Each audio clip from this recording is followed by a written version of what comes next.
نے اگے بیان کرن جانا ہے، اسی بھی سننا ہے استاد محترم کو بیان۔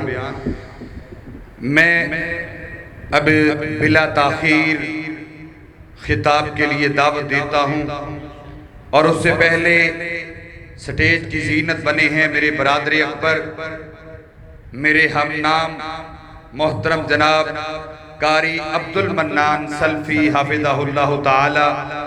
میں انہیں اس پروگرام کے اندر اہلاً سہلاً مرحبا کہتا ہوں، اور اسی طرح اس علاقے کی آن اور شان محترم جناب میری مراد بلال احمد قریشی صاحب، وہ ہمارے سٹیج کی زینت بنے ہیں، اور جمعیت اہل حدیث لاہور کی پوری قیادت، اہل حدیث یوتھ فورس پاکستان کے چیئرمین میری مراد محترم جناب حافظ عبید الرحمن ایڈوکیٹ صاحب، میں ان کو بھی دل کی اتھا گہرائیوں سے خوش آمدید کہتا ہوں، اور اسی طرح میرے بڑے ہی مشفق میرے مربی محترم محمد عامر عبداللہ صاحب، ناظم مالیات جمعیت اہل حدیث پاکستان، اور دیگر لاہور کی آن اور شان میری مراد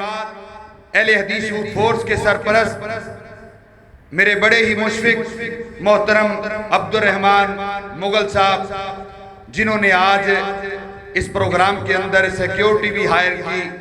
میں تمام بھائیوں کو خوش آمدید کہتا ہوں، اور ابھی میرے سامنے ہمارے راوی ٹون کے ناظم اعلیٰ محترم حاجی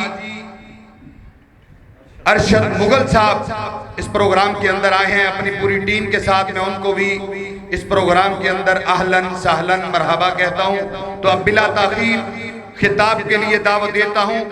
انشاءاللہ آپ بھائی پورے اطمینان کے ساتھ بیٹھیں، بہت ہی علمی اور آپ کے دلوں کو سکون دینے والا خطاب شروع ہونے والا ہے۔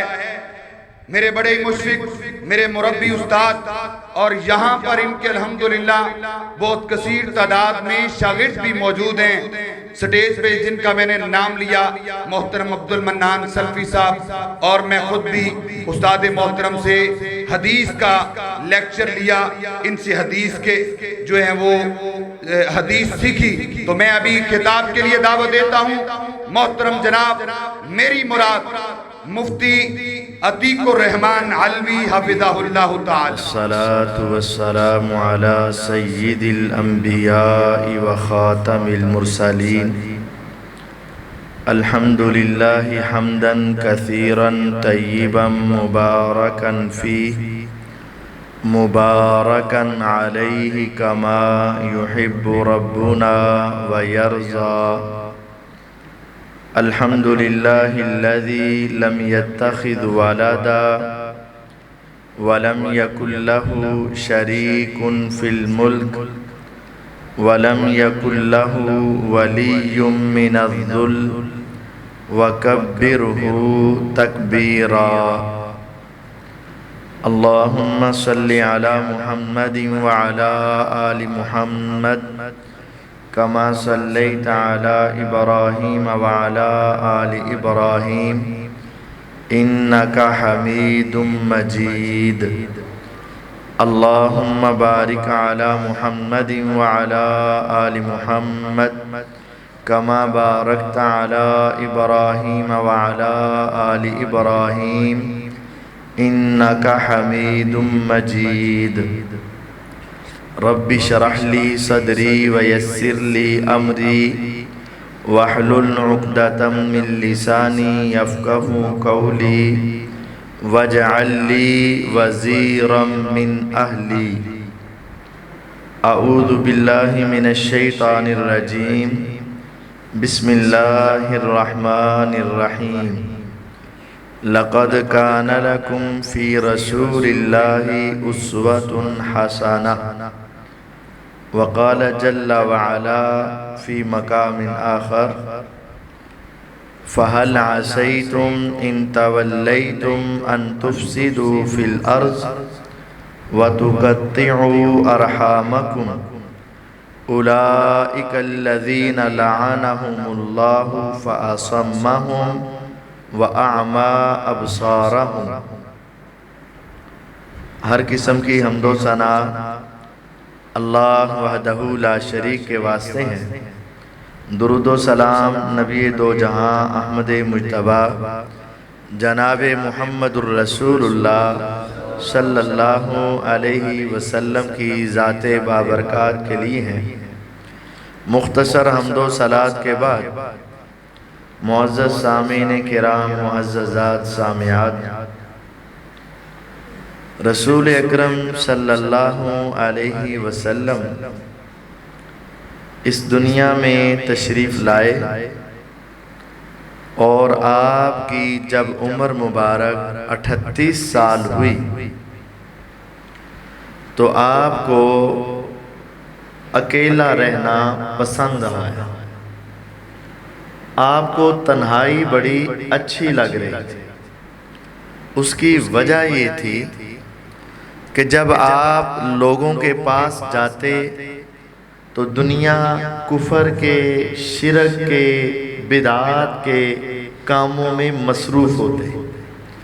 آپ جب ان کے درمیان میں جاتے تو آپ کا دل کڑتا، پریشان ہوتا اور پھر آپ ان سے الگ ہو جاتے۔ آپ کسی کے درمیان میں بیٹھنا کفر شرک والی محفل میں، مجلس میں پسند نہیں تھا۔ حتیٰ کہ جب آپ بیت اللہ کے پاس جاتے تو بیت اللہ کے اندر بھی 360 بت رکھے ہیں اور وہاں اس کی پوجا کی جا رہی ہے، عبادت ہو رہی ہے، شرک ہو رہا ہے، کفر ہو رہا ہے۔ آپ کو یہ بات بڑی ناپسند ہے، حتیٰ کہ آپ تنہائی میں بیٹھ کر اللہ تعالیٰ کو یاد کرنے لگے۔ اب تنہائی آپ نے کہاں لی؟ مکہ میں بیت اللہ سے 3 کلومیٹر کے فاصلے پر ایک غار تھی، پہاڑ ہے، پہاڑ کو جبل نور کہتے ہیں۔ اس پہاڑ کی ایک غار ہے، غار کو غار حرا کہتے ہیں۔ آپ اس جبل نور میں چلے جاتے اور غار حرا میں بیٹھ جاتے۔ گھر سے کئی دن کا ساز و سامان زاد راہ لے جاتے۔ پیاس لگتی تو پانی پی لیتے، بھوک لگتی تو کھجوریں کھا لیتے، اور کئی دن آپ دن رات صبح و شام وہیں بیٹھ کر اللہ کی عبادت کرتے رہتے، وہاں بیٹھے رہتے۔ صحیح بخاری میں یہ 4 نمبر حدیث ہے۔ آپ وہاں کیوں گئے؟ آپ کسی اور جگہ کیوں نہیں گئے؟ تنہائی تو گھر میں بھی ہو سکتی تھی، آپ اکیلے تو کسی اور جگہ بھی بیٹھ سکتے تھے، لیکن 3 کلومیٹر کے فاصلے پر آپ کیوں گئے؟ اور پھر آپ کئی دن وہاں کیوں رہتے؟ اس کی ایک وجہ یہ ہے، آپ یہ چاہتے تھے میں بیت اللہ بھی دیکھتا رہوں، بیت اللہ بھی میری آنکھوں کے سامنے رہے اور میں اکیلا بھی ہو جاؤں۔ آپ گھر میں بیٹھ کر بیت اللہ نہیں دیکھ سکتے تھے، آپ کسی اور کمرے میں بیٹھ کر بیت اللہ نہیں دیکھ سکتے تھے۔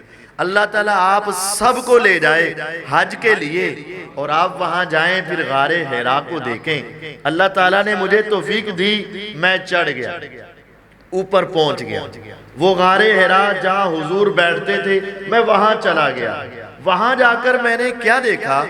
قدرت کا یہ نظارہ ہے کہ 2 چٹانیں ہیں، اس طرح آپس میں ملی ہوئی ہیں اور ان کے درمیان میں اتنا آدھے انچ کا قدرتاً فاصلہ ہے، اور اس سوراخ سے وہاں بیٹھنے والا ڈائریکٹ خانہ کعبہ کو آج بھی دیکھ سکتا ہے۔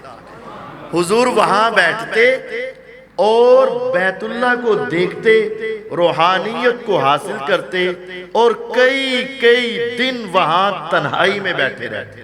آج بھی اگر آپ کا دل دنیا کے حالات سے پریشان ہو، آج بھی اگر تم گھر کے معاملات میں تنگ آ جاؤ، اگر آج بھی تم دنیا کے اس کفر شرک بدعت سے تنگ آ جاؤ، کبھی ایسا کرنا تنہا مسجد میں آ کر ہی بیٹھ جانا اور اپنے رب سے ذرا دل کی باتیں کرنا، یقین جانے وہاں بیٹھنا، تم کسی کو نہ دیکھ رہے ہو اور کوئی تمہیں نہ دیکھ رہا ہو، صرف آسمان والا رب ہو اور تم ہو، اپنے دل کی باتیں سناؤ، یوں محسوس ہوگا کہ وہ تیری ہر بات کا جواب تجھے دے رہا ہے، اور محبت کا یہ تعلق جڑے گا۔ جب تم اٹھو گے نا، تیرے سارے غم ختم ہو چکے ہوں گے اور تیرے بوجھ اتر چکے ہوں گے۔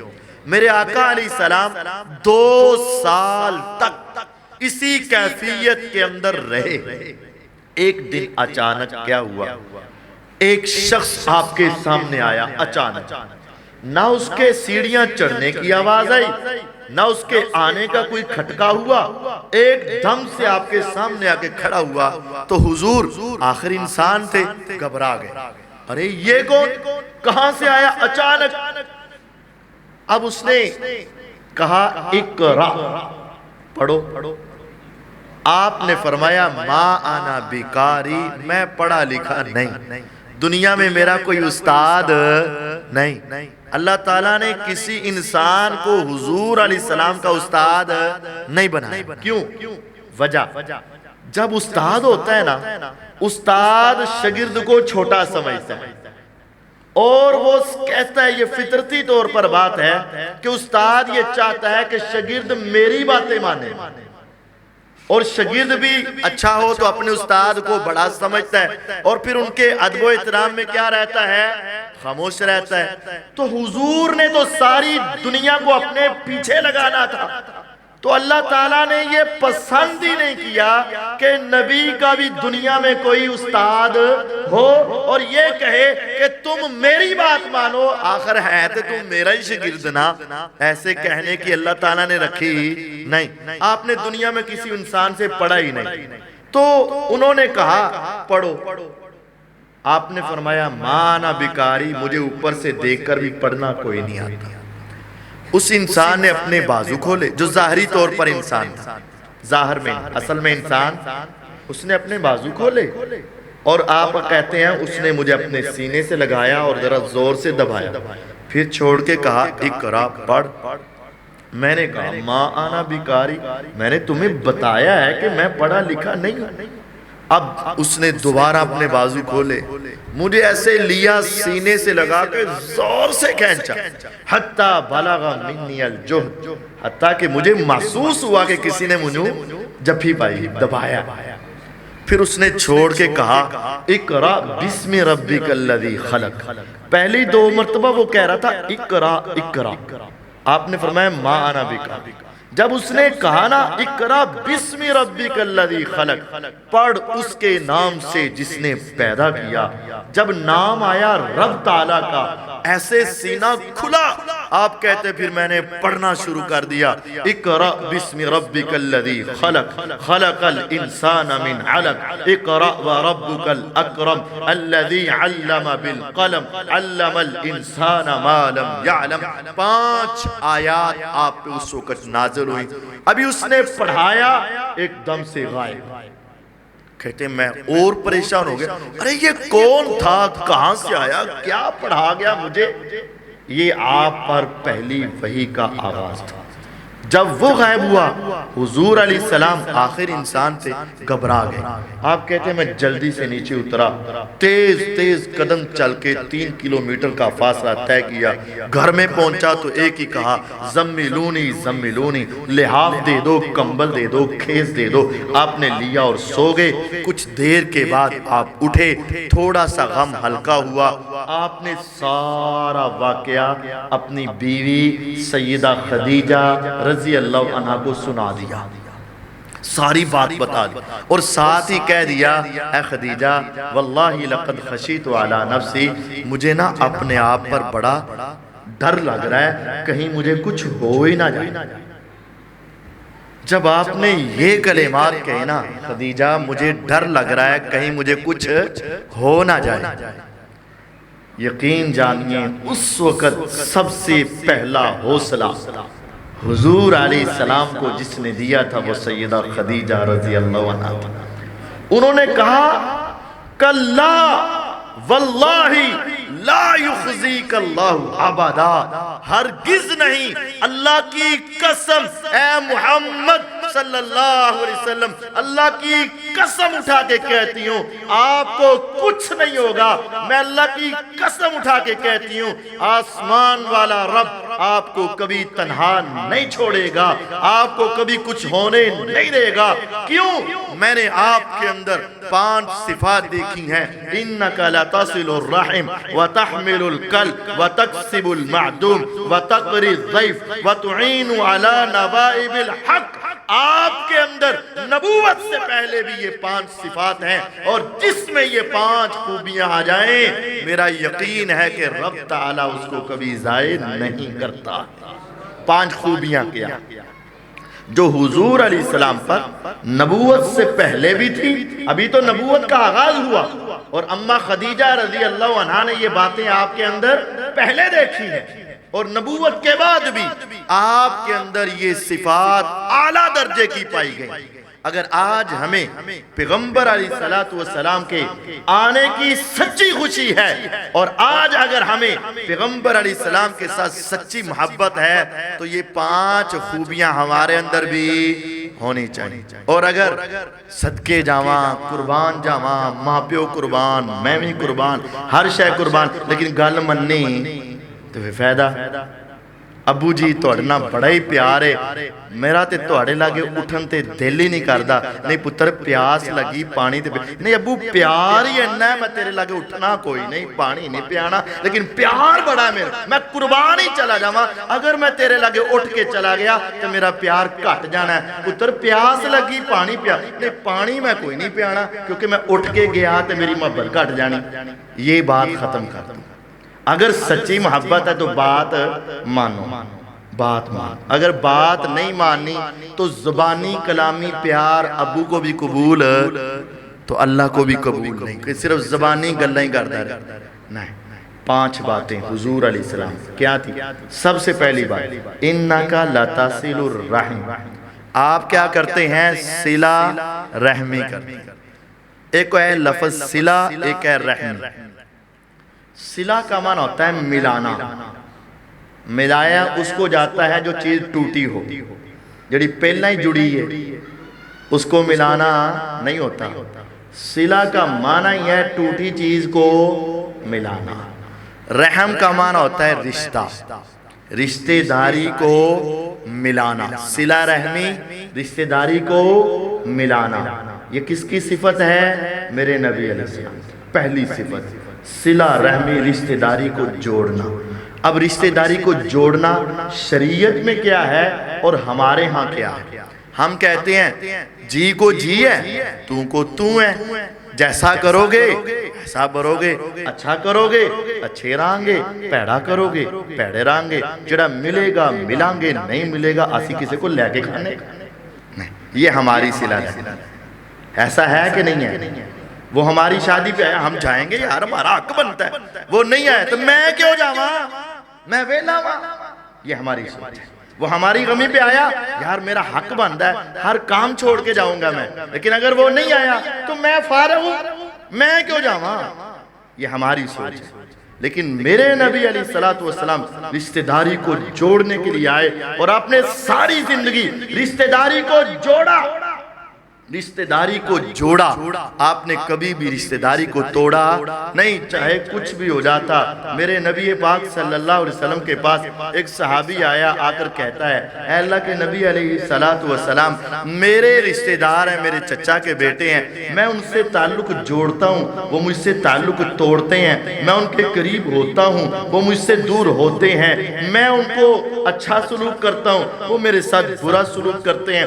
آپ نے فرمایا اللہ کی قسم اگر اسی طرح تم رہو گے، اللہ کی طرف سے ایک فرشتہ تیری مدد کرنے کے لیے تیار رہے گا، اور اگر اسی طرح رہو گے تو ایسے سمجھو جیسے تم گرم راکھ اس کے منہ میں ڈالتے ہو۔ صلہ رحمی اسی کا نام ہے، وہ توڑے تم جوڑو، وہ دور ہو، تم قریب ہو، وہ برا کرے تم اچھا کرو، اس کا نام صلہ رحمی ہے۔ اگر وہ اچھا کرے تم اچھا کرو، وہ برا کرے تم برا کرو، تو یہ صلہ رحمی نہیں ہے، یہ قطع رحمی ہے، اور اللہ تعالیٰ اس کو پسند نہیں کرتا۔ صلہ رحمی کے لیے میرے نبی پاک صلی اللہ علیہ وسلم کی سیرت بھی ایک حدیث سناتا ہوں اور ایک آپ کا پیغام سناتا ہوں۔ آپ نے فرمایا افشوا السلام وَأَطْعِمُوا الطَّعَامَ وَصِلُوا الْأَرْحَامَ وَصَلُّوا بِاللَّيْلِ وَالنَّاسُ نِيَامٌ تَدْخُلُوا الْجَنَّةَ بِسَلام۔ لوگو سلام کو عام کر دو، جسے ملو مسلمان کو سلام سلام سلام سلام، سلام کو عام کرو، مسلمانوں کو کھانا کھلایا کرو، رشتہ داری کو جوڑا کرو، تہجد کے وقت نماز پڑھا کرو۔ میں محمد صلی اللہ علیہ وسلم گارنٹی دیتا ہوں روز قیامت تم سلامتی کے ساتھ جنت میں داخل ہو جاؤ۔ ابو سفیان رضی اللہ تعالیٰ عنہ، پتہ ہے آج وہ اللہ تعالیٰ کی جنتوں میں ہے، لیکن پہلے وہ کافر تھے۔ بدر کی لڑائی کا سبب ابو سفیان کا قافلہ تھا، وہ آپ نے سنی ہوگی بات۔ احد کی لڑائی میں کافروں کا سردار کون بن کے آیا، جس نے 3000 کافر اکٹھے کر کے میرے آقا کے سامنے لا کر احد کے میدان میں کھڑے کیے۔ 70 صحابہ زخمی ہوئے، 70 صحابہ شہید ہوئے۔ کافروں کا سردار اس وقت کون تھا؟ ابو سفیان۔ خندق کے میدان میں 10,000 کافر، جس میں 6,000 یہودی، 4,000 مشرک اکٹھے کر کے مسلمانوں کے خلاف الکفر ملت واحدہ، سارے دشمن اکٹھے ہو کے مسلمانوں کے خلاف لانے والا بڑا سردار کون تھا؟ اس کا نام ابو سفیان تھا۔ لیکن بعد میں کیا ہو گئے؟ مسلمان۔ آج ہم ان کی کیا کریں گے؟ عزت احترام۔ بعد میں ہو گئے مسلمان، اللہ نے پچھلے سارے گناہ معاف کر دیے اور اللہ نے ان کو جنت میں داخل کر دیا۔ لیکن سمجھانا چاہتا ہوں، ابھی صرف 3 جنگیں ذہن میں رکھیں، بدر کے سبب، احد کے اندر، خندق کے اندر۔ نبی پاک صلی اللہ علیہ وسلم کا اس وقت تک، جب تک خندق تھی تو سب سے بڑا دشمن کون تھا؟ ابو سفیان۔ اس وقت تک ابھی مسلمان نہیں ہوئے، آپ ذرا وہاں رہے۔ اب کیا ہوا؟ صحیح بخاری کو اٹھا کر دیکھیں، مکے میں قحط سالی آ گئی، مکے میں قحط پڑ گیا، اتنا قحط پڑا، کھانے پینے کی چیزیں ختم ہو گئیں۔ نوجوان آدمی بھی کھڑا ہوتا تو اس کو چکر آتے اور زمین پہ گر پڑتا، بچے رونے لگے، عورتیں چیخو پکار کرنے لگ پڑی، حتیٰ کہ بوڑھے اور بچے بلکنے لگے، حتیٰ کہ وہ سارے اکٹھے ہوئے اور کہا ابو سفیان آج اس پریشانی کا حل مکے میں نہیں ہے، مدینے میں جا کر اس سے کہہ دو کہ وہ آسمان والوں سے کہہ دے کہ بس کر دے۔ اب ابو سفیان رضی اللہ عنہ اس وقت تک مسلمانوں کے سب سے بڑے دشمن تھے، 3 جنگوں کا سبب اور 2 جنگوں میں مسلمانوں کے خلاف لڑ چکے، اور سپہ سالار یہ سارے بچے رو رہے ہیں، عورتیں رو رہی ہیں، بوڑھے پریشان ہیں، جوانوں کو چکر آتے ہیں بھوک کی وجہ سے۔ ابو سفیان اپنے قوم، قبیلے اور معاشرے کے ہاتھوں مجبور ہو گئے، کروں تو کیا کروں؟ اگر میں یہاں رہتا ہوں تو قوم مرتی ہے، اگر ادھر جاتا ہوں تو ناک نیچے آتا ہے، کیا کروں؟ بالآخر مجبور ہو کر ابو سفیان رضی اللہ عنہ اپنے گھوڑے کی پشت پہ بیٹھے، مکے سے مدینہ گئے، مدینہ طیبہ میں حضور علیہ السلام کے پاس پہنچے اور جا کر کہا اے بھتیجے، اے محمد صلی اللہ علیہ وسلم، میں مانتا ہوں کہ میں نے بڑی دشمنیاں کی ہیں، میں مانتا ہوں کہ میں نے تیرے ساتھ بڑے ظلم کیے، لیکن بات یہ ہے آخر وہ خاندان تو تیرا ہی خاندان ہے، وہ قبیلہ تو تیرا ہی قبیلہ ہے نا، وہ بیٹیاں تو تیری بیٹیاں ہیں نا، وہ بچے تو تیرے ہی بچے ہیں نا۔ اب آسمان والے کو کہہ دے کہ بس کر دے، ہم سے اب اس سے زیادہ عذاب سہا نہیں جا رہا۔ ہمارے جیسا ہوتا تو کہتا ہاں آئے ہم دھار تھلے، ابھی روو گے، ابھی پیٹو گے، ابھی بلکو گے، اسی طرح تمہیں رگڑا لگے گا، ابھی اسی طرح مرو گے، ہم ایسا کرتے۔ لیکن کعبے کے رب کی قسم 3 جنگوں میں میرے آقا کے سامنے آنے والے ابو سفیان جب رشتہ داری کا معاملہ آیا اور آ کر کہا اے محمد صلی صلی اللہ علیہ وسلم خاندان تو تیرا ہے نا، قوم تو تیری ہے نا، قبیلہ تو تیرا ہے نا، علاقہ تو تیرا ہے نا، ذرا دعا کر دے۔ میرے آقا کے ہاتھ اٹھے، اے اللہ تو ان کے لیے بھی آسانیاں فرما۔ ابو سفیان ابھی مدینے سے مکہ نہیں پہنچے تھے، آسمان سے رحمت کی بارشیں اتر چکی ہوئی تھی۔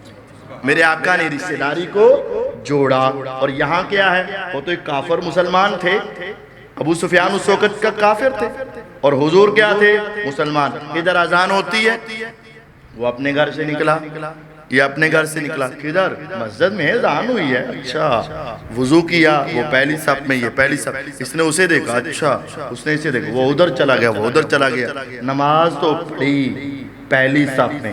وہ لینے کیا آیا تھا، جنت، اور یہ لینے کیا آیا تھا، جنت، لیکن لڑائی، بغض، نفرت ایسی پڑی ہوئی ہے، یہ اسے دیکھنا گوارا نہیں کرتا، وہ اسے دیکھنا گوارا نہیں کرتا۔ گھر سے دونوں نکلے، وضو دونوں نے کیا، مسجد میں دونوں آئے، پہلی صف میں کھڑے ہوئے، وہ اس کونے میں چلا گیا، وہ اس کونے میں چلا گیا، نماز ساری پڑھی، سوچا جنت ملے گی۔ حدیث میرے آقا کی، میرے آقا نے ارشاد فرمایا، ثلاثۃ لا تجاوز صلاتہن آذانہن، تین بندوں کی نمازیں اوپر تو دور کی بات ہے، کان سے اوپر نہیں جائیں گی، اللہ کے ہاں قبول نہیں ہوں گی۔ اور میں ان میں سے ایک قسم کے لوگ وہ ہیں جو مسلمان بھائی آپس میں اپنی ذاتی وجہ سے ناراض ہوئے، ان کے اعمال اللہ کے ہاں قبول ہی نہیں ہوتے۔ ہر سوموار اور ہر جمعرات کو نامہ اعمال اللہ تعالیٰ کے ہاں بھیجے جاتے ہیں۔ آپ نے فرمایا اللہ تعالیٰ سب کے نامہ اعمال قبول کرتے ہیں، دو بندوں کے نہیں کرتے، ایک مشرکوں کے نہیں، اور دوسرا وہ جو مسلمان بھائی ذاتی مفاد کی خاطر کسی دوسرے مسلمان سے ناراض ہیں، ہم نے رشتہ مانگا دیا نہیں، بس چھٹ گئی۔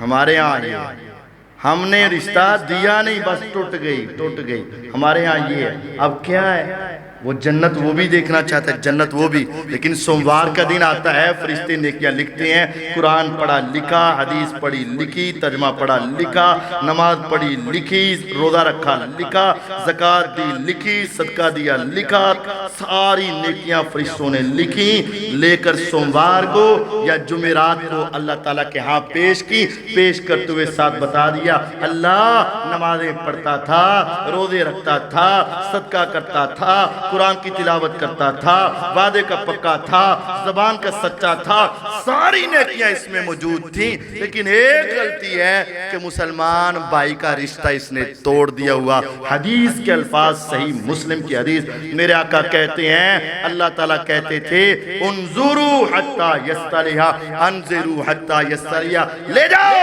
اس کے نامہ اعمال کو، مجھے اس کی ضرورت نہیں، دیکھنا 3 دنوں میں صلح کرے تو لے آنا، ورنہ آئندہ اس کا نامہ اعمال میرے پاس لانے کی ضرورت ہے۔ بھئی کیا لینا ہے تم نے دنیا میں، ناک نہیں رہتا، بھئی اللہ کے بندے، اللہ کے ہاں ناک رکھ لو، دنیا میں اللہ ناک خود بنا دے گا۔ اور اگر تم کہتے ہو ناک نہیں رہتا تو واقعہ نہیں رہتا، جو 5 سال پہلے دفن ہوا اس کو کھود کے دیکھ لے، ناک نہیں رہتا، واقعہ نہیں رہتا۔ دنیا کی بات چھوڑو، جس کام کے لیے عبادت کر رہے ہو، سوچو فکر یہ ہے کہ اللہ جنت دے دے، یہ صلہ رحمی کے ساتھ جنت ملے گی، اس کے بغیر جنت کوئی نہیں۔ لا يدخل الجنت قاطع، قطع رحمی کرنے والا جنت میں نہیں جائے گا۔ اچھا اگر مجھے بتاؤ، سچی سچی بتانا، ہمارے ہاں یار لڑائیاں ہوئی ہیں کہ نہیں؟ کیدی ہوئی؟ اکثران دی ہوئی ہیں، ہر خاندان سے کوئی نہ کوئی۔ اگر آپ یقین جانو، اگر آپ کو کوئی سچا آدمی، بات چھوڑی نہیں صحیح ہے، میرا گلا نہ خراب کر، اگر ایسا آدمی جس پر آپ کو بڑا ہی یقین ہو، بڑا قابل اعتماد ہو، پیسے والا بھی ہو، مین روڈ کے اوپر 1 ارب روپے کا ایک پلازا ہو، 1 ارب روپے کا پلازا ہو، اگر وہ تمہیں کہے چل یار انہوں معاف کر دے، میں تیرے نہ وعدہ کرنا اے پلازا تیرے نہ لا داں جدی 10 لاکھ روپیہ آمدنی مہانہ آئے گی، دسو آپ کو یہ آفر اگر مل جائے 1 ارب روپے کا پلازا، 10 لاکھ روپیہ مہانہ اس کا کرایہ، تو آپ اپنی ساری بس یہ اس کے ساتھ صلح کر لو، تو کون سا بندہ ہے جو صلح نہیں کرے گا؟ نہیں جی میرا ناک نہیں ریندا، وہاں ناک دیکھے گا کوئی؟ وہاں دیکھے گا؟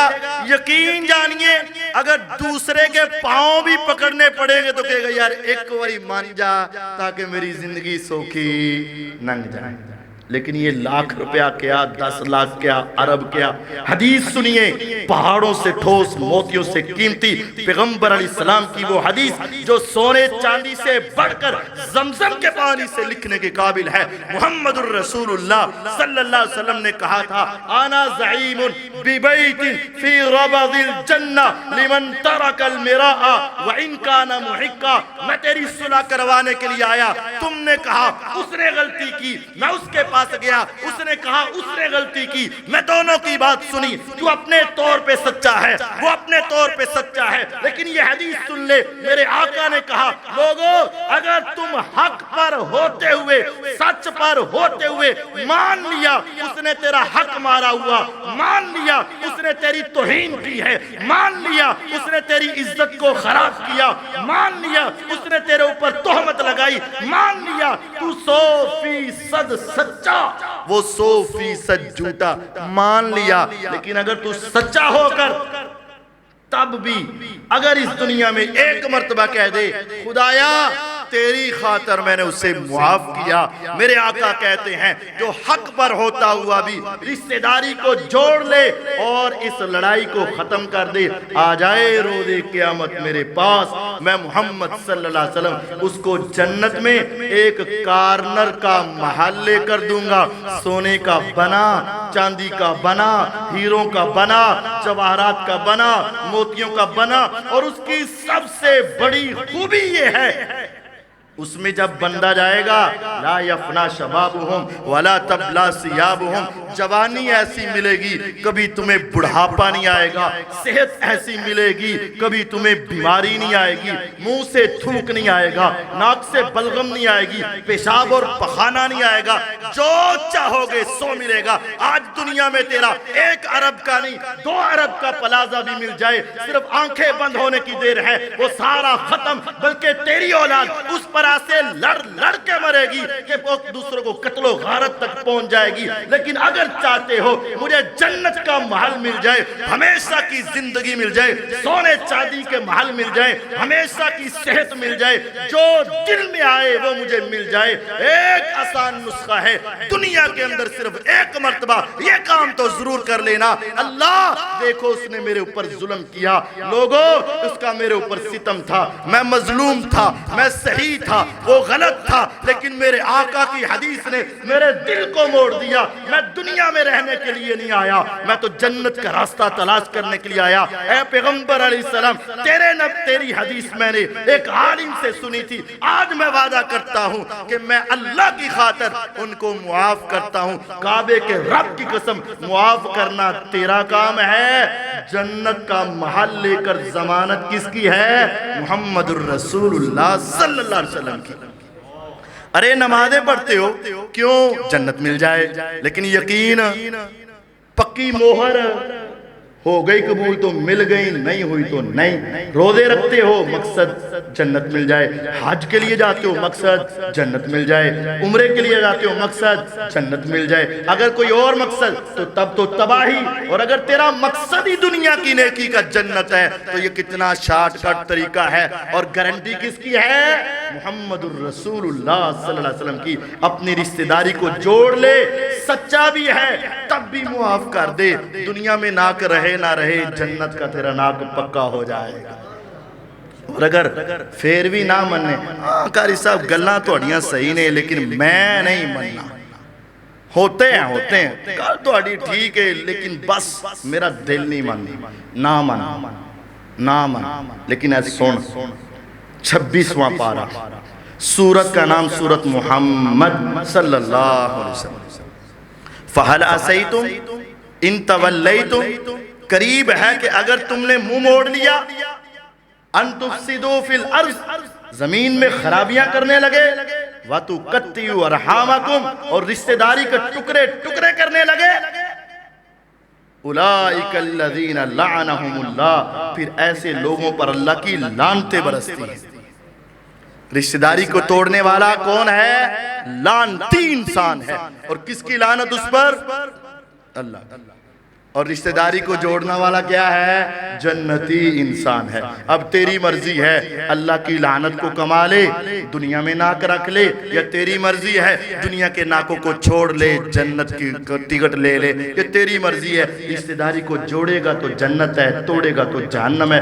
یہ دونوں راستے ہم نے تمہیں دکھا دیے. اب تمہاری مرضی ہے, جوڑو تو میرے آقا کی سنت انکا لا تصل الرحم, آپ کیا کرتے ہیں؟ صلہ رحمی کرتے ہیں. وَتَحْمِلُ الْقَلْبِ, آپ کی دوسری صفت کیا ہے؟ آپ بوجھ اٹھاتے ہیں. بوجھ دو طرح کے ہیں. ایک ہے فزیکلی بوجھ. کبھی کبھی ایسا بھی کر لیا کرو کہ راستے میں کوئی بوڑھا بزرگ چل کر جا رہا ہے, تیرے پاس سواری ہے, اس کو بٹھا لا یار ساتھ, یہ اس کا بوجھ اٹھا لیا. کسی بوڑھے نے اپنے کندھے پہ کوئی بوجھ اٹھایا, اپنے سر پہ کوئی بوجھ اٹھایا.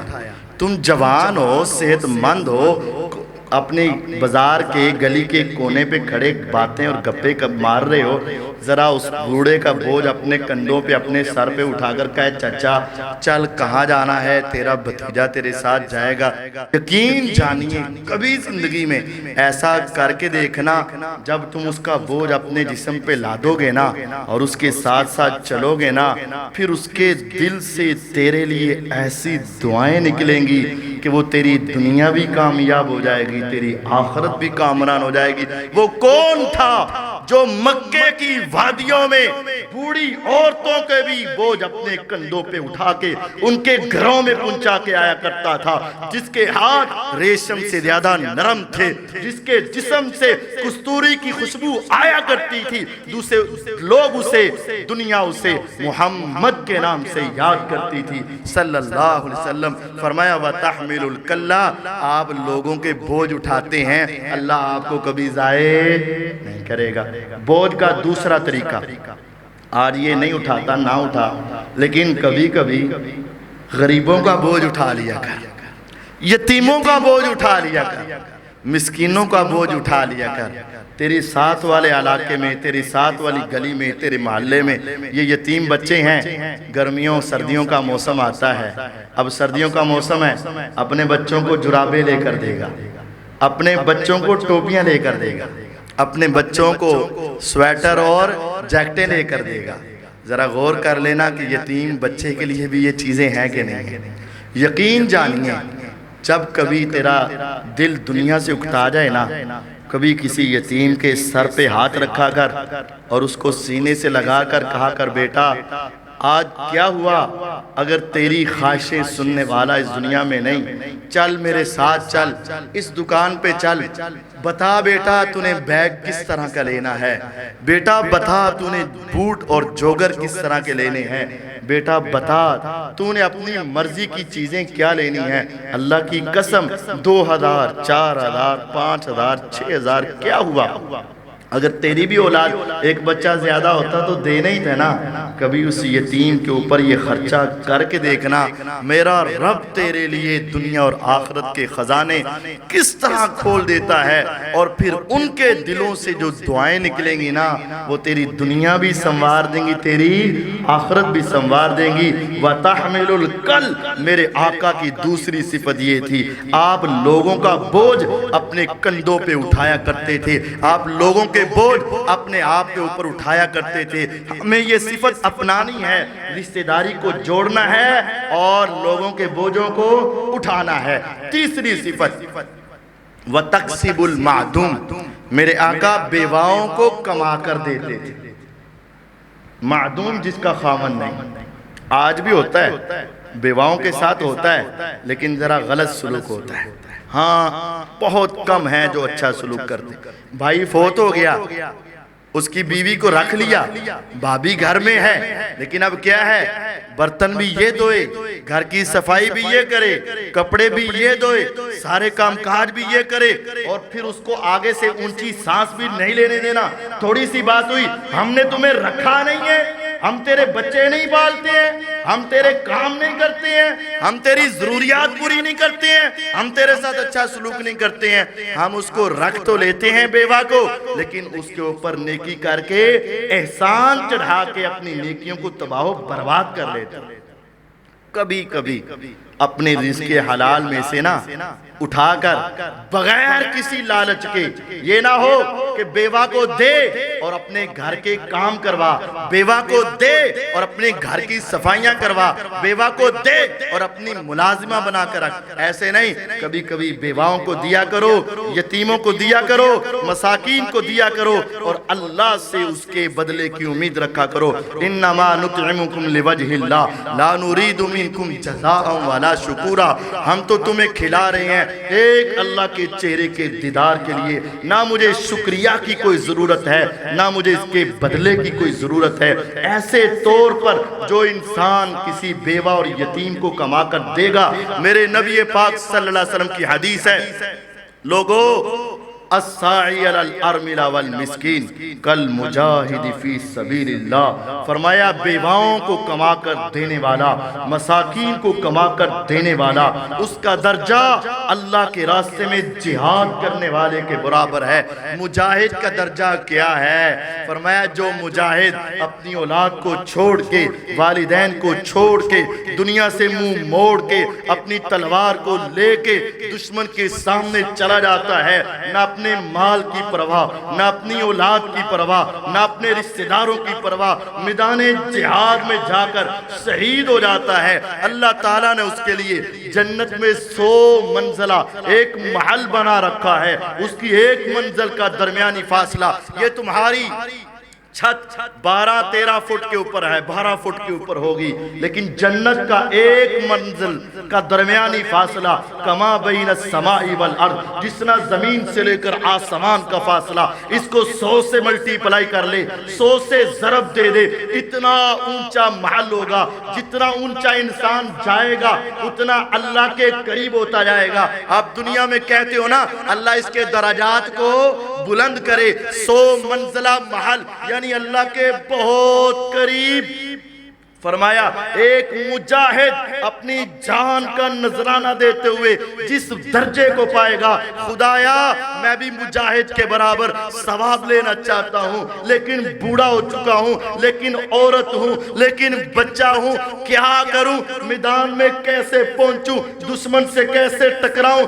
شہادت کا درجہ کیسے پاؤں؟ خدایا میں بھی جہاد کے برابر ثواب لینا چاہتا ہوں، لیکن ابھی ماحول نہیں ہے۔ بندے پریشان نہ ہو، رزق حلال کما، چاہے 1000 کما، چاہے 1,00,000 کما، اس رزق حلال میں سے چند پیسے ذرا چھپا کر کسی مسکین کے ہاتھ پہ رکھ دے، چند پیسے چھپا کر کسی بیوہ کے ہاتھ پہ رکھ دے، مقصد یہ ہو خدایا میں تیرے سامنے آ کر وہ درجات حاصل کرنا چاہتا ہوں۔ نبوت کی زبان نے کہا اگر تیرا یتیم کو دیا ہوا، مسکین کو دیا ہوا، بیوہ کو دیا ہوا 100 روپے کا نوٹ بھی قبول ہو گیا، کعبے کے رب کی قسم اللہ تجھے مجاہد کے برابر ثواب عطا کر دے گا۔ میرے آقا کی یہ صفت تھی الساعی علی الارملہ والمسکین، میرے آقا کی یہ صفت تھی وَتَقْسِبُ الْمَعْدُومِ، آپ بیواؤں کو کما کر دیا کرتے تھے۔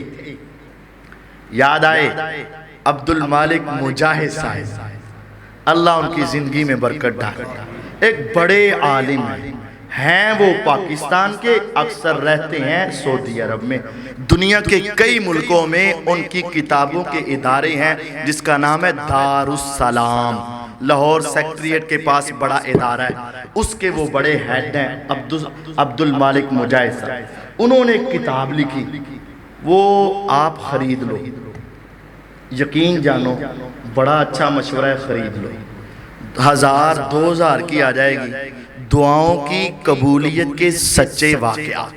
کیا بلا؟ دعاؤں کی قبولیت کے سچے واقعات۔ یقین جانو آپ ایک ایک واقعہ پڑھو گے آپ کا ایمان روزانہ بڑھتا چلا جائے گا۔ اور اگر نہیں پیسے لے سکتے، نوجوان نسل بھی یہاں بڑی ہے، موبائل لو، نیٹ کھولو، وہاں سے ڈاؤن لوڈ کرو، دعاؤں کی قبولیت کے سچے واقعات۔ کس کی لکھی ہوئی ہے؟ عبد المالک مجاہد صاحب، سچے واقعہ۔ میں نے اس میں یہ بات پڑھی، سعودی عرب میں رہتے ہیں، ریاض میں اکثر رہتے ہیں، کہتے ریاض میں تھا تو وہاں ایک واقعہ اخبارات تک پہنچ گیا، اور ریاض کا واقعہ، ریاض کا سچا واقعہ۔ مکے میں ایک بندے کو خواب آیا، خواب میں ایک بندہ اس کو ملا، اس نے کہا یار یہ نام، یہ فون نمبر، اس کو عمرہ کروا دے۔ میں آپ کو فون نمبر بتاؤں یا آپ مجھے بتائیں ایک مرتبہ تو جلدی یاد، تھوڑی دیر بعد، اور اگر خواب میں بتایا ہو تو دن ٹائم بندہ، لیکن یہ صبح ہوئی تو اس کو نام بھی یاد ہے، بندہ بھی یاد ہے، کام بھی یاد ہے، اور نمبر بھی یاد ہے۔ مالدار تھا، پیسے والا تھا، کام کاج میں لگا، بھول گیا۔ ہفتہ 10 دن گزرے، پھر وہی بندہ آیا، ارے تمہیں کہا ہے اس کو عمرہ کروا، نام یہ، فون نمبر یہ۔ اچھا صبح ہوئی تو سوچا یار لگتا ہے کوئی گل ہے، پھر کیا ہوا، کام کاج میں لگا، بھول گیا۔ چند دن گزرے تو پھر خواب آیا، تمہیں کہا ہے اس کو عمرہ کروا۔ ہمارے ہاں جیسے 3 بار ہوتے گئے کہ نا ان کام ذرا پکا ہے، اس نے کہا لگتا ہے کوئی گل واقعہ تھا نا۔ صبح ہوئی، نماز پڑھی، کر سک بکاری صاحب جی اے خواب دیکھا ہے 1 واری 2 واری 3 واری۔ اچھا آپ کے پاس طاقت ہے، یعنی استطاعت ہے عمرہ کروانے کی؟ ہاں اللہ کا سب کچھ ہے، گاڑیاں، پیسہ ہے جی، تو پھر کروا انہوں۔ اچھا چلو ٹھیک ہے، دن چڑھا، فون ملایا، جی فلاں صاحب، جی فلاں، یہ تمہارا نمبر ہے جی، تمہارا یہ نام ہے جی، اچھا میں آپ کو عمرہ کروانا چاہتا ہوں۔ حضرت صاحب لگتا ہے کسی غلط جگہ سے نمبر ملا بیٹھے ہو، میرا آپ کے ساتھ کیا تعلق؟ اس نے کہا نہیں نمبر یہی ہے، اس نے کہا نام یہی ہے، اس نے کہا یہی۔ کہتا ہے بس میں تمہیں عمرہ کروانا چاہتا ہوں، تم کدھر ہو؟ کہتا ہے میں تو ریاض میں ہوں۔ تقریباً 400 کلومیٹر سے بھی زیادہ فاصلہ ہے مکے سے یہ ریاض کا۔ تو اس نے کہا یار تیرا میرا، اس نے کہا بس میں تمہیں عمرہ کروانا چاہتا ہوں۔ اس نے کہا چل ٹھیک ہے، ایک شرط ہے، میں مزدور آدمی ہوں، گاڑیوں کا مکینک ہوں، تو تم ادھر آ جا، مجھے لے جا، آنے جانے کا خرچہ تیرا، لیکن وعدہ کر کے مجھے گھر میں واپس چھوڑ کے جائے گا۔ اس نے کہا وعدہ، تو تیار ہو؟ میں آ رہا ہوں۔ دل میں سوچا ہوگا پتہ نہیں کتنا نیک ہوگا، کتنی دعائیں کر رہا ہوگا، کیسا اللہ کو پکار رہا ہوگا، اس کے پاس طاقت نہیں ہوگی، 1 2 3 مرتبہ خواب آیا۔ اب یہ اپنی گاڑی کو لے کر وہاں پہنچا، آدمی کو دیکھا تو ظاہری وضع کتا کوئی زیادہ نیک نہیں تھی، بس ذرا دوسرے لفظوں میں آوارہ سا، یعنی کہ عجیب سا لگ رہا، اس کو عمرہ کروانا۔ بہرحال اس کو احرام دیا، احرام پہنوایا، ساتھ لیا، مکے پہنچ گئے۔ بندہ مومن جب پہلی مرتبہ بیت اللہ کا نظارہ کرتا ہے نا، روح کو کیا تسکین ملتی ہے، آنکھیں برس پڑتی ہیں، دل لرز جاتا ہے، کپ کپی طاری ہوتی ہے، عجیب سی روحانی اور ایمانی کیفیت ہو جاتی۔ اے اللہ ہم سب کو بار بار وہاں لے جا، آمین۔ لیکن کیا ہوا؟ وہ بندہ کہتا ہے میں نے کیا دیکھا کہ اس کے اوپر کوئی کیفیت ہی نہیں آئی، میں نے طواف کیا تو اس نے بھی شروع کر دیا، میں چکر لگا رہا ہوں تو یہ بھی رام رام سے چکر لگا رہا ہے، میں حیران ہوں یار، پہلی مرتبہ بیت اللہ میں ہے کیفیت۔ اب میں دل میں نہ تھوڑا سا کہ میں لگتا ٹائم ہی ضائع کیتا ہے۔ پھر میں اس کو مقام ابراہیم پہ لے گیا، پھر میں صفا مروہ پہ لے گیا، میں اس کی طرف دیکھنا کڑنے لگا کہ یار میں نے کیا، لیکن اسے کیا پتا تھا کہ ابھی پہلے زنگ اتر رہا ہے، ابھی ریگ مار لگ رہا ہے، ابھی اس کا دل پاک اور صاف ہو رہا ہے، ابھی گناہ اس کے سارے جھڑ رہے ہیں۔ کہتے میں نے عمرہ کیا، اس نے عمرہ کیا، ہم نے کھانا کھایا، اس نے کھانا، میں نے کہا چلے، کہتا ہے چلے، میں نے کہا چل۔ اب تھوڑا سا اب جانے لگی تو اب اس کا دل پاک صاف، زنگ اتر چکا تھا، اب وہ بیت اللہ کی محبت اور کشش آنے لگی۔ کہتا ہے یار جان تو پہلا میں 2 رکعتیں نہ پڑھ لا، میں نے کہا اس سے بہتر کیا ہے، میں تو پہلے ہی سوچ رہا تھا کہ میں نے اگر تیرے دل میں محبت آئے گی تو پڑھ لے۔ کہتا وہ اندر جا کے نہ پڑھ لوں، پڑھ لے، وہ مطاف میں نیچے اتر کے نہ پڑھ لوں، بیت اللہ کے سامنے مقام ابراہیم کے پاس جا کے، میں نے کہا پڑھ لے۔ اس سے اچھی بات کیا ہے؟ وہ اب آگے آگے، میں اس کے پیچھے پیچھے۔ جب وہ وہاں پہنچا اس نے نماز شروع کی، میں پیچھے بیٹھ گیا، میں نے کہا 2 منٹ لگنے واپس چلیں گے۔ اب اس کا کیا پتا تھا کہ اب اس کا تعلق اللہ تعالیٰ کے ساتھ جڑنے لگا، گناہ معاف ہوئے، دل پاک ہوا، زنگ اتر گیا، دل صاف ہوا۔ جب کھڑا ہوا تو رب تعالیٰ کے ساتھ تعلق بہت جڑ گیا۔ لمبا قیام، لمبا رکوع، لمبا سجدہ، لمبا لمبا اور لمبا۔ جب بہت لمبا ہوا تو میں نے قریب جا کر دیکھا تو میں نے کیا دیکھا کہ اس کی روح پرواز کر چکی تھی۔ میں حیران ہوا، یا رب العالمین، اے مالکہ یہ کون ہے جس کو تو نے کہاں سے بلایا، کہاں پہنچایا، پہلے اس کو اپنے گھر کے ارد گرد گھمایا، اس کے سارے زنگ کو اتارا، سارے گناہوں کو اتارا۔ میرے آقا علیہ السلام نے کہا تھا حج اور عمرے کی وجہ سے اللہ زندگی کے سارے گناہ معاف کر دیتا ہے۔ مالکہ تو نے اس کو پہلے اپنے گھر میں بلایا، سارا صاف کیا، پاک کیا، گناہ توڑے، گناہ ختم کیے، پھر اس کو اپنے سامنے کھڑا کیا، سر سجدے میں رکھوایا۔ تیرے آقا نے فرمایا جس حالت میں مرو گے اسی حالت میں اٹھو گے۔ جو کوئی مرتا ہے زبان پہ گھالیاں، کوئی مرتا ہے زبان پہ قوالیاں، کوئی مرتا ہے زبان کے اوپر اول فول ہے، لیکن تیری قسمت پہ قربان جب تم مرا ہے سر سجدے میں ہے، زبان پہ اللہ کی تعریف کے کلمات ہے۔ اب مجھے اس کے اوپر رشک آنے لگا، اس سے محبت آنے لگی۔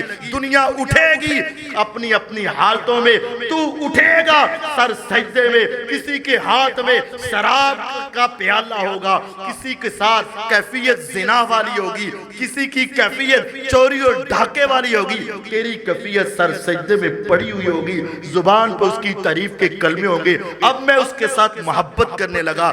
عرب کا دستور ہے، وہاں کی پولیس نے پکڑا، اس کو غسل دیا، اس کو کفن دیا، جنازہ بیت اللہ میں پڑھایا گیا۔ تیری قسمت کے کیا کہنے، تیرا جنازہ پڑھانے کے لیے بیت اللہ کا امام آیا، تیری قسمت کے کیا کہنے، تیرا جنازہ پڑھنے کے لیے لاکھوں مسلمان حج اور عمرے والوں نے تیرا جنازہ پڑھا۔ ان کا انداز یہ ہوتا ہے وہ مکے میں ہی دفن کرتے ہیں۔ میں کمیٹی والوں کے پاس گیا، میں نے ان کو سارا واقعہ سنایا، میں نے ان سے کہا ارے میرا اس کے ساتھ وعدہ تھا، میں اس کو گھر میں چھوڑ کر آؤں گا، زندہ اور فوت ہونے کی بات تو نہیں تھی، میں اپنے وعدے کو پورا کرنا چاہتا ہوں، میں اس کو اس کے گھر میں واپس چھوڑ کر آنا چاہتا ہوں۔ انہوں نے میت کو میرے حوالے کیا، میں اس میت کو لے کر ریاض میں پہنچا۔ جب میں وہاں پہنچا وہاں بھی جنازے کا انتظام ہوا، تھوڑے سے لوگوں نے جنازہ پڑھا، اس کو دفن کر دیا، لیکن یہ بات میرے دل و دماغ میں بار بار کلک کر رہی تھی، آخر کچھ تو تھا نا، آخر کوئی تو وجہ تھی نا۔ ایک مرتبہ نہیں، 2 مرتبہ نہیں، 3 مرتبہ خواب آیا، خواب آسمان والے رب کی طرف سے آیا، کہاں سے اٹھایا، کہاں بلایا، کیسے اوپر پہنچایا اور سر سجدے میں رکھوا کے اپنے پاس بلا لیا۔ آخر کچھ تو تھا نا۔ 3 دن گزرے، میں بے چین ہو چکا، میں نے اسی نمبر پہ دوبارہ کال ملائی، گھر والی نے اٹھائی، میں نے اپنا تعارف کروا کے کہا اے میری بہنا صرف ایک بات پوچھنا چاہتا ہوں، سچ سچ بتا دینا تیرے اس بندے کی نیکی کیا تھی، اس کی نیکی کیا تھی؟ آخر میں مکے کا رہائش، آخر مجھے اس طرح موت کیوں نہ آئی؟ آخر کیا وجہ تھی کہ 3 راتیں مجھے خواب آتا رہا؟ آخر میں نے اس کو اٹھایا تو پہلی کیفیت کیا تھی اور اب کیفیت، آخر اس کے پیچھے کوئی وجہ ہے۔ جب میں نے اس کو اپنا تعارف کروا کے ساری بات پوچھی، اس نے کہا سچ بتاؤں میرے خامن کی بڑی نیکیاں نہیں تھیں، لیکن ایک نیکی بہت بڑی تھی، تو عید و رسالت والا تو تھا ہی، وہ ایک نیکی بڑی تھی، ہفتہ نہیں، مہینہ نہیں، سال نہیں، 2 نہیں، 4 سال کا عرصہ ہوا، 4 سال کا عرصہ۔ 7 والی ہمسائی کا خامد اس دنیا سے چل گیا، بچے یتیم ہو گئے، عورت بیوہ ہو گئی۔ 4 سالوں سے میرا خامد جب بھی اپنے بچوں کے لیے پھل لے کر آتا تو کبھی بھی ایک شاپر میں ایک ہاتھ میں نہیں لے کر آتا، اور اگر اس نے اپنے بچوں کی شاپنگ کرنی ہوتی تو کبھی اکیلا نہیں جاتا، اپنے بچوں کے ساتھ ان کو بھی لے جاتا۔ جیسے ہی شام ڈلتی میرے خاوند کے آنے کا وقت ہوتا، وہ یتیم بچے بھی دروازے کی طرف دیکھتے رہتے اور بیوہ بھی اپنے کانوں کو دروازے کی آہٹ کی طرف لگا رکھتی۔ میرا خاوند اپنے ہاتھوں میں ڈبل شاپر اٹھاتا، آ کر ایک شاپر ان کے دروازے سے لٹکاتا، ہلکے سا اس کو کھٹکھٹاتا اور اپنے گھر میں آ جاتا۔ بیوہ اور بچے دوڑتے ہوئے آتے، اس شاپر کو اتارتے اور بیوہ کہتی خدایا تو دیکھ رہا ہے میں اس کو کچھ دے تو نہیں سکتی، لیکن مالکہ جس طرح یہ میری اور میرے بچوں کی دنیا سنوار رہا ہے تو اس کی آخرت کو سنوار دے۔ اور مجھے یقین ہے ان بچوں کی دعا اور اس بیوہ کی دعاؤں نے میرے خاوند کی آخرت کو سنوار دیا ہے۔ میرے آقا کی صفت تھی وَتَقْسِبُ الْمَعْدُومِ، آپ بیواؤں کو کما کر دیتے، یتیموں کو کھلایا کرتے تھے۔ آج اگر تم سچے مسلمان ہو تو تیری کمائی میں بیواؤں کا حصہ بھی ہونا چاہیے، یتیموں کا حق بھی ہونا چاہیے۔ وَتَقْرِ الضَّيْفِ، چوتھی صفت میرے آقا کی جو اس حدیث میں آئی، وَتَقْرِ الضَّيْفِ، آپ مہمان نواز تھے۔ ہمارے یہاں کیا ہے، لو آ گیا ہے ہن خرچہ ہوئے گا، انہیں نو ہی کھوانا پے گا۔ کئی تو ایسے ہی سمجھدار ہیں، کوئی چیز کھا رہے ہوں چک کے پیچھے کر لو، جائے گا تے بعد چکا لیں گا۔ آ گیا بہ گیا گھنٹے کے بعد پوچھنا ہے ہاں جی کوئی بوتل کے چائے، وہ کہندا تہاڈی مہربانی رہن دیو، ایک گھنٹے بعد پوچھنے دی ضرورت نہیں۔ میرے نبی پاک صلی اللہ علیہ وسلم کی کیفیت کیا؟ ابراہیم علیہ السلام کا واقعہ واضح کہ وہ آئے فرشتے انسانی شکل میں، پتہ نہیں چلا نبی ابراہیم علیہ السلام کو انسان ہے یا فرشتے۔ گھر میں جو بچڑا بنا ہوا تھا، سالن بنا تھا، فوراً لا کے سامنے رکھ دیا۔ کھاتے کیوں نہیں؟ انہوں نے کہا تمہیں نہیں پتا ہم کھاتے ہی نہیں۔ کہا کیوں نہیں کھاتے؟ کہا ہم انسان نہیں، ہم کیا ہیں؟ فرشتے، ہم تو کھاتے ہی نہیں۔ یعنی جو تھا فوراً لا دیا۔ جامع ترمذی کی حدیث ہے، میرے نبی کریم صلی اللہ علیہ وسلم کے پاس ایک مہمان آ گیا۔ مہمان کون ہے؟ کافر۔ کون ہے؟ کافر۔ اور میزبان کون ہے؟ محمد الرسول اللہ صلی اللہ علیہ وسلم۔ تصور کریں ہمارے یہاں رشتہ دار آتے ہیں، بس تھوڑی لڑائی ہوئی ہوئے نا، اسی سدھے منہ بلاندے نہیں۔ اور وہ کون آیا؟ کافر۔ مجھے نبی مانتا ہے؟ نہیں۔ مجھے پیغمبر مانتا ہے؟ نہیں۔ تو کیا کرنے آیا ہے؟ مسافر ہوں، مہمان ہوں آپ کا۔ میں چل ٹھیک ہے آجا۔ حضور اپنے گھر میں لے گئے۔ حضور علیہ السلام نے اپنے ہاتھ سے اپنی بکری کا دودھ دھویا۔ کیا وقت ہوگا، کافر بیٹھا ہے اور نبیوں کا نبی، ساری دنیا کا سردار اپنے ہاتھوں سے بکری کا دودھ دھو رہے، پیالے میں ڈالا، اسے دیا، پی گئے، دوبارہ دیا، پی گیا، تیسرا دیا، پی گیا، چوتھا، پانچواں، چھٹا، ساتواں، 7 پیالے دودھ کے پی گئے۔ اور بار بار کون دے رہے ہیں؟ محمد الرسول اللہ۔ آپ نے یہ نہیں کہا نکل جا، ایک کافر اور ایک میرے کو آیا، نکل جا، مانتا ہے کوئی نہیں، اور پینے کے لیے تو دیکھ 1 2 3 4، آپ مہمان نو 7 پیالے پلا دی۔ بس کہتا ہے بس۔ آپ نے کہا سو جا۔ اب جب لیٹا تو نیند کیسے آئے؟ یار دنیا کہتی تھی یہ تو ایسے ہے ایسے ہے۔ اگر یہ غلط ہوتا تو کبھی اپنے ہاتھ سے اپنے نہ ماننے والوں کو 7 پیالے دودھ کے نہ پلاتا۔ اگر یہ غلط ہوتا تو کبھی ایسا نہ کرتا۔ اہلاً سہلاً مرحبا، 7 پیالے دودھ کے پلائے۔ سوچنے لگا کہ یہ بندہ کبھی غلط نہیں ہو سکتا۔ دنیا میں میں نے ایسا انسان دیکھا ہی نہیں، ایسا دشمن دیکھا نہیں میں نے کبھی۔ صبح ہوئی، حضور آئے، ہاں بھی رات کیسی گزری؟ اچھی گزری۔ کہتا ہے رات کو چھوڑو، مجھے کلمہ پڑھا کے اپنا مرید بنا لو۔ کلمہ پڑھا، مسلمان ہو گئے۔ صبح کے ناشتے میں آپ نے پھر دودھ پیش کیا، جامع ترمذی۔ آپ نے 1 پیالہ دیا، آپ نے فرمایا ہور؟ کہتا بس رات میں 7 تے ہون 1۔ تو کہتا ہے رات کو پڑھا نہیں تھا، اب آپ نے بتایا تھا بسم اللہ پڑھ کے پینا، میں نے بسم اللہ پڑھی، میرا پیٹ بھر گیا۔ آپ مہمان نواز تھے۔ آخری بات، علماء آ چکے ہیں۔ میرے آقا وَتُعِينُ عَلَى نَوَائِبِ الْحَقِّ، حق کی مدد کرنے والے تھے۔ اپنا ہوئے پرایا ہو، رشتہ دار ہو دشمن ہو، جب بھی آپ کے پاس فیصلہ آتا تو آپ رشتہ داری کو نہ دیکھتے بلکہ کیا کرتے؟ حق کے مطابق۔ ہمارے ہاں کیا ہے؟ دکان پر میں مالک ہوں، ملازم نے گاہک کے ساتھ جھوٹ بول دیا، میں دیکھ بھی لیا، ملازم کو پتہ چل گیا کہ مالک نے دیکھ لیا ہے، دکاندار کے پاس وہ گاہک آتا ہے، جی تہاڈے ملازم نے جھوٹ بولیا، اسی اپنے ملازم نے جھوٹا ہون دیندے؟ کدی ہو ہی نہیں سکتا کہ اس کے سامنے اپنے ملازم کو جھوٹا کہہ دے، یا ملازم اپنے مالک کو جھوٹا کہتا ہے؟ کوئی نہیں۔ بھائی بھائی کو جھوٹا کر دے؟ نہیں۔ خاندان والے کو جھوٹا کر دے؟ نہیں۔ لیکن میرے آقا علیہ السلام کی یہ صفت تھی، وَتُعِينُ عَلَى نَوَائِبِ الْحَقِّ، حق کی بات پہ ڈٹ جاتے۔ ایک طرف علی المرتضیٰ رضی اللہ عنہ ہوتے، ایک طرف یہودی ہوتا، حق حق ہے چاہے علی کے خلاف ہو، ایک طرف ابو بکر صدیق رضی اللہ عنہ ہوتے، ایک طرف یہودی ہوتا، حق حق ہے، میرے آقا فیصلہ حق کے مطابق کرتے، نہ ابو بکر کی عدالت کو دیکھتے، نہ عمر کی امانت کو دیکھتے، نہ حضرت علی کے حیدر کرار ہونے کو دیکھتے، آپ فیصلہ کیا کرتے؟ حق حق۔